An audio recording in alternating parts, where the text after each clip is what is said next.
ఈ సంవత్సరాల కాలంలో కూటమి పని కూడా అయిపోయిందని చెప్పి మేము చేసిన మంచిని జనంలోకి తీసుకెళ్ళలేకపోయాం. 17 మెడికల్ కాలేజీలు కానీ ఈరోజు గవర్నమెంట్ స్కూల్ని చూస్తే ప్రైవేట్ కాలేజీలను మించి అధిగమించి ఉన్నాయన్నమాట. మా జగన్ ఇచ్చిన పథకాలనే పేర్లు మార్చేసి అమ్మఒడిని తీసి అమ్మ దీవెనని ఇలాంటివన్నీ పేర్లు మార్చేసి సేమ్ అదే పథకాలను రొటీన్ చేశారు. వైసీపీ పార్టీ పని అయిపోయింది, కార్యకర్తలు జగన్ విడిచేసి వెళ్ళిపోయారు, నమ్మట్లేదు జగన్ని అని కూటమి వాళ్ళు చాలా రకాలుగా చెప్తా ఉన్నారు, పాలకులు కూడా చెప్తా ఉన్నారు. నిజమేనా అది? అలా చెప్పాలనుకుంటే ఈ సంవత్సరాల కాలంలో కూటమి పని కూడా అయిపోయిందని చెప్పి అదే జనం చెప్తా ఉన్నారు. అది కూడా నమ్మొచ్చు. మేము ఎలా చెప్పాలి అంటే మేము చేసిన మంచిని జనంలోకి తీసుకెళ్ళలేకపోయాం.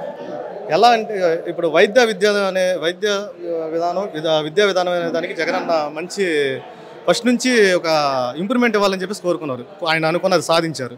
17 మెడికల్ కాలేజీలు కానీ ఈరోజు గవర్నమెంట్ స్కూల్ని చూస్తే ప్రైవేట్ కాలేజీలను మించి అధిగమించి ఉన్నాయి అనమాట. వాటిని మించి అలా ఆయన ఇచ్చిన కాన్సెప్ట్ ఏంటి, ముందు మనం ఉచితాలు ఇచ్చే కంటే ఫస్ట్ అది జనం మీద పడుతుంది భారం. అది జనం తెలుసుకోలేకపోతున్నారు. ఫస్ట్ మనం ఒకటి ఉచితం ఇచ్చాము అంటే అది ఏదో ఒక రూపంలో మన దగ్గర నుంచి వసూలు చేస్తారు. ఏ గవర్నమెంట్ అయినా సరే రానివ్వండి, అది సెంట్రల్ అవని స్టేట్ అవని ఏదైనా సరే అలానే చేస్తారు. ఆ విషయం జనం తెలుసుకోలేకపోతున్నారు. ప్లస్ మైనస్ ఏం జరిగిందంటే మా వాళ్ళకి ఈసారి రాకపోవడానికి కారణం ఏంటంటే కూటమి వాళ్ళు బాగా ఇంప్రూవ్ చేసుకున్నారు. ఫస్ట్ వాళ్ళు ఏం చేశారు, ఆ కార్యకర్తలకు వాళ్ళు ఇచ్చే అది మా జగన్ ఇచ్చిన పథకాలనే పేర్లు మార్చేసి అమ్మఒడిని తీసి అమ్మ దీవెనని విద్యా దీవెన ఇలాంటివన్నీ పేర్లు మార్చేసి సేమ్ అదే పథకాలను రొటీన్ చేశారు. వాటిని మేము ఎంత ఇస్తాము ఎలా ఇస్తామని చెప్పేసి అని సోషల్ మీడియా అంటే ఎలా చేశారంటే మేము ప్లకార్డులు పెట్టుకొని మీటింగ్లు పెట్టి చెప్పేసాము.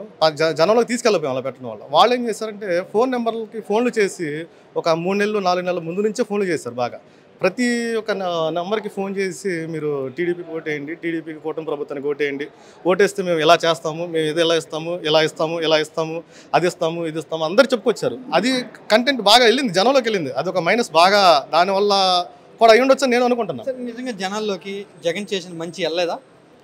జగన్ అంటే కొంతమందికి వెళ్ళింది, పార్టీ వాళ్ళకైతే వెళ్ళింది. మన కాన్సెప్ట్ ఏంటి, ఇక్కడ పార్టీ వాళ్ళకి వెళ్తే అది ఎప్పుడు ఉండేవాళ్ళు. పార్టీ వాళ్ళు మంచి వెళ్ళినా వెళ్ళకపోయినా కానీ పార్టీ అనేవాడు ఉన్నప్పుడు ఓటేస్తాడు, ఆటోమేటిక్ ఓటేస్తాడు. మనకు కావాల్సింది ఓటు బ్యాంక్ కావాలన్నప్పుడు వేరే పార్టీ వాడు మన దగ్గరికి రావాలి. అది వాళ్ళ దగ్గర తీసుకెళ్ళాలి మనం. గతంలో జగన్ పార్టీలో జగన్ ప్రభుత్వం ఉన్నప్పుడు వేరే పార్టీ వాళ్ళకు కూడా ఇచ్చారా పథకాలు కానీ సంక్షేమం కానీ మంచి జరిగిందా? ఆల్రెడీ మీరు అడిగిన మంచి క్వశ్చన్ అడిగారు. ఇప్పుడు దానికి ఆల్రెడీ టీడీపీ గవర్నమెంట్ కూటమి గవర్నమెంట్ వచ్చిన తర్వాత చంద్రబాబు నాయుడు గారు అన్నారు, పబ్లిక్గానే చెప్పారు, ఇలా ఆయన ప్రెస్ మీట్లో చెప్పారు. ఏం చెప్పారు, ఓన్లీ మన ఓటేసిన వాళ్ళకి మన కూటమి ప్రభుత్వం వాళ్ళకి పథకాలు ఇవ్వండి, వేరే పార్టీ వాళ్ళకి పథకాలు ఇవ్వద్దని చెప్పేసి. కానీ జగన్ ఒకటే మాట అన్నారు, మీరు ఎవరికైనా సరే పథకాలు ఇవ్వండి, పార్టీతో మనకు సంబంధం లేదు, వాడు మన తెలుగువాడు అయితే మనకు చాలు, వాడు మనకు ఓటు వేయకపోయినా పర్వాలేదు, వాడికి ఇవ్వాలి, మనం ఇచ్చిన ప్రతి పథకం వాడి దగ్గరికి వెళ్ళాలి అనే కాన్సెప్ట్తో వెళ్ళారు. కానీ ఇలాంటి మనిషికి అది సోషల్ మీడియా ద్వారా కానీ లేదంటే మెయిన్ కానీ పెద్ద నాయకులు కానీ జనంలోకి తీసుకెళ్ళకపోవడం, ఓడిపోవడానికి ఇలాంటి చిన్న చిన్న కారణాలు లాస్ట్కి వచ్చేకి చాలా పెద్దగా అయినాయి. పార్టీ పని అయిపోయిందా ఇప్పుడు, లేదా నిలబడి ఉందా? పార్టీ పని ఎలా అయిపోద్దండి, ఓటింగ్ అది వాళ్ళంతా కలిస్తేనే 40% ఓటింగ్ వచ్చింది. ఒక సింగిల్ పార్టీకి 40% ఓటింగ్ వచ్చినప్పుడు పార్టీ ఎలా ఓడిపోద్ది? మీకు అన్ని పార్టీలు కలిస్తే 40% ఓటింగ్ వచ్చింది. ఇక్కడ ఓన్లీ సింగిల్ పార్టీకి 40% ఓటింగ్ వచ్చినప్పుడు ఎలా ఓడిపోద్ది? 3 టర్ములు అయినా కూడా 10 ఏళ్ళైనా 15 ఏళ్ళైనా కలిసే ఉంటాం, జగన్ రానివ్వం అని చెప్తా ఉన్నారండి. మరి ఆల్రెడీ ఇప్పుడు వివాదాలు మొదలైనవి కదా. ఇప్పుడు ఏదో డిప్యూటీ సీఎం వాళ్ళ అన్నని ఏదో చెప్పారు, ఏదో బాలకృష్ణ ఏదో చెప్పి అన్నాడని చెప్పేసి అని ఇప్పుడు ఆల్రెడీ వాళ్ళు ఎత్తుకుంటూ ఉన్నారు. ఇలాంటి సమస్యలు రాకపోవా?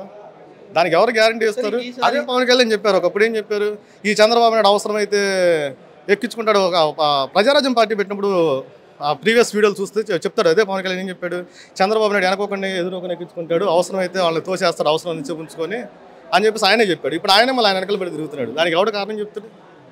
అంతే కదా. మరి నెక్స్ట్ ఈసారి మళ్ళీ కూటమి ఉన్నా కూడా వైసీపీ పార్టీ వాళ్ళని ఢీకొట్టగలదా, గెలవగలదా?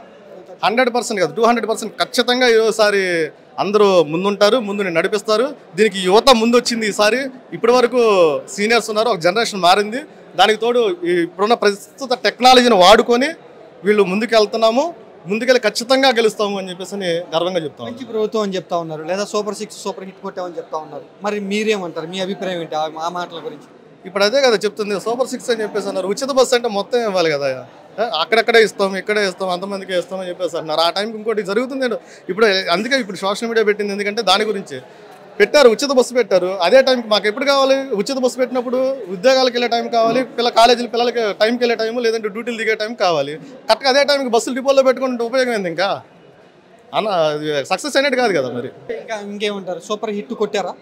ఎలా కొడతారండి? ఇప్పుడు చెప్తున్నా కదా సార్, ఎగ్జాంపుల్ చెప్తున్నాం కదా, మెడికల్ కాలేజీలు తీసుకున్నారు, వాటిని జగనన్న కట్టించారు 17 కాలేజీ, వాటిని ప్రైవేటీకరణ చేస్తా అని చెప్పేసి అంటున్నారు. ఇప్పుడు కట్టించింది జగనన్న, మరి గవర్నమెంట్ ప్రాపర్టీని తీసుకెళ్ళి ప్రైవేటీకరణ చేస్తా అని చెప్పేసి అంటున్నారు. ఈ ఉచిత బస్సు ఫెయిల్యూర్ అయిపోయింది, 1500 ప్రతి స్త్రీకి ఇస్తానని చెప్పేసి అన్నారు, అది ఇవ్వలేదు. ఎక్కడి నుంచి వచ్చింది, ఎక్కడి నుంచి సూపర్ 6 హిట్ అవుతుందని చెప్తారు మీరు? మంచి ప్రభుత్వం అంటున్నారు, దాని గురించి ఎలా మంచి ప్రభుత్వం అయింది? ఇప్పుడు ఎన్ని ఫెయిల్ అయినప్పుడు మంచి ప్రభుత్వం చెడ్డ ప్రభుత్వమే కదండి. ఒకసారి వేరే ఒకరు విమర్శించడమే పనిగా పెట్టుకున్నప్పుడు అది మంచి ప్రభుత్వం కాదు.